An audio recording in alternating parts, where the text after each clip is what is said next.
Hello, my name is Haley Stevens. Have you ever thought about the unique scenery that surrounds the popular rock formations in Rainbow Valley, Australia? Well, the purpose of my speech is to inform my audience about the popular destination called Rainbow Valley Reserve.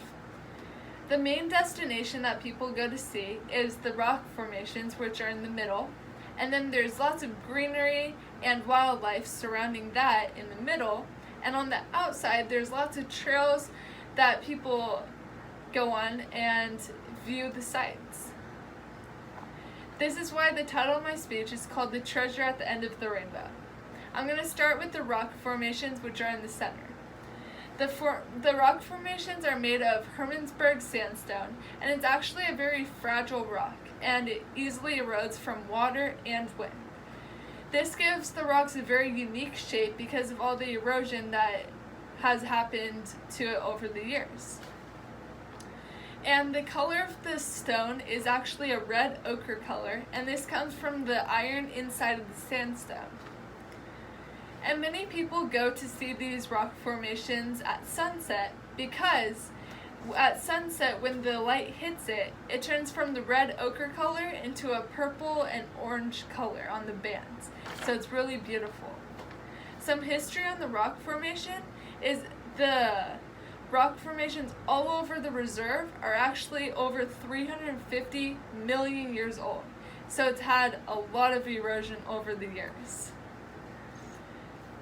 Next out from the rock formations is the plants and animals that exhibit the area. I'm going to start with some of the animals. There is huge biodiversity among the animals. There's actually over 100 bird species that have been seen. And inside of the reserve, they actually have tours for birding, for people that enjoy looking at birds, and just to see all the different varieties of birds from the huge biodiversity that they have in that reserve.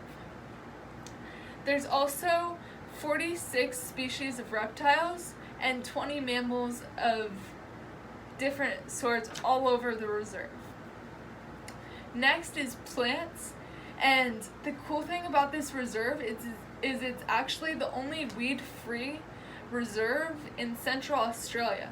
And this leads to huge biodiversity among both the plants and the animals, which we've seen with the huge amount of birds, mammals, and reptiles.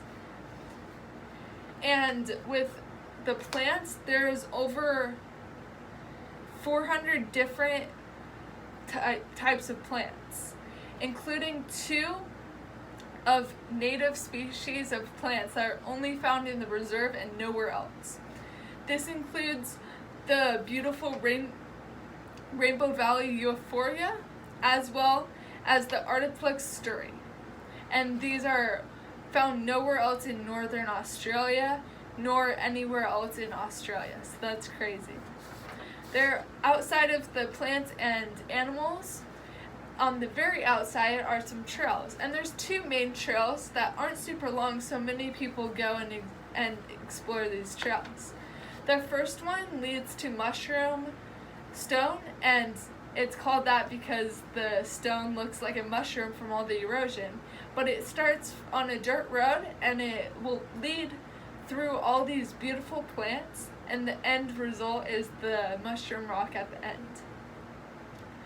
There's also a different trail, and it is called the Clay Plan Trail, and it's called this because it goes along the clay plan, and after it rains, if you go after it rains, the water will rise in the clay plan, and there will be a whole bunch of some fish, and there's also a rare shield shrimp that actually appears, so many people go to see that as well.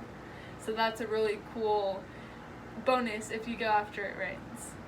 And that is a conclusion of Rainbow Valley Reserve.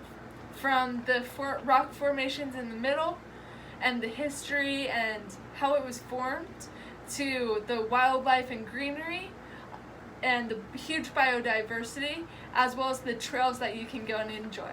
Thank you.